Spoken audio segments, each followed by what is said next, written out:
Ramadan ini bukan hanya memberi status berbeda pada kehidupan Nagalila dan Feby, istri tercintanya.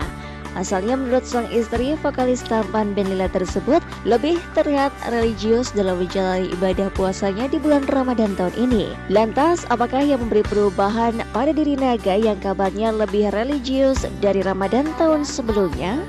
Benarkah ada pengalaman spiritual yang Naga alami sehingga ia menjadi lebih religius di Ramadan ini? Di Ramadan ini ngelihat Indra lebih rajin sholatnya. lebih kelihatan gitu kan. Gue jujur sih, itu bukan tipikal ahli ibadah yang rajin sholat gitu kan, yang sholatnya nggak pernah tinggal gitu. Cuman memang mengindahkan agama ya gitu, tapi bolong-bolong ya juga gitu. Bolong-bolong ya juga. Nah, di Ramadan tahun ini ada apa ya, mungkin ada peristiwa, bisa dibilang peristiwa spiritual lah gitu ya, bukan peristiwa yang kejadian di fisik sih, enggak, mungkin dari dalam yang ya tadi yang aku cerita gitu, dititipkan seorang istri, terus tanggung jawabnya juga udah bukan cuma aku sendiri gitu. Akhirnya apa ya, mungkin panjang lebar kalau cerita soal ini gitu. Aku nggak mau jadi seorang muslim yang ikut dari garis keturunan gitu. Jadi lo apa Islam? Kenapa? Ya karena bapak gue Islam. Nah akhirnya di sini aku mulai berpikir gitu kan, oh gue tuh bukan Islam karena bapak gue Islam.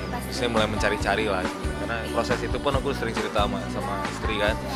Nah di situ aku sebenarnya banyak baca buku gitu kan, banyak cari buku. Terus yang belum tuh mas justru sharing sama yang benar-benar ngerti gitu.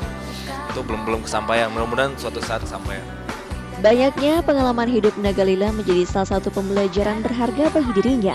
Banyak menemui berbagai karakter di kehidupannya membuat Naga sadar betul jika kehidupan duniawi bukanlah segalanya.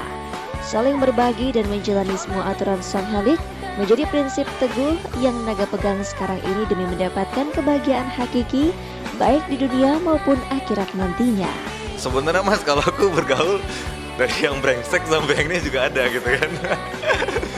Sebenarnya kalau bergaul aku apa ya, lebih mulai dari yang mungkin yang bergajulan, nanti ini juga ada punya teman yang begitu juga ada gitu, yang alim juga ada gitu. Jadi aku memilih untuk jadi diri sendiri, terus bisa dibilang mungkin sekarang dalam tahap pencarian lah gitu ya, pencarian seperti apa sih gitu. Walaupun memang intinya adalah berbuat baik gitu kan, berbuat baik terus berbagi, karena ya intinya menurut aku sih, mungkin sering ngobrol sama istri, ya hidup kita ini buat apa gitu. Ternyata bukan buat sukses terus dibangga-banggakan, ternyata bukan itu gitu. Ternyata ya memang kita gimana caranya bisa berbagi sih, ternyata nomor satunya itu sih.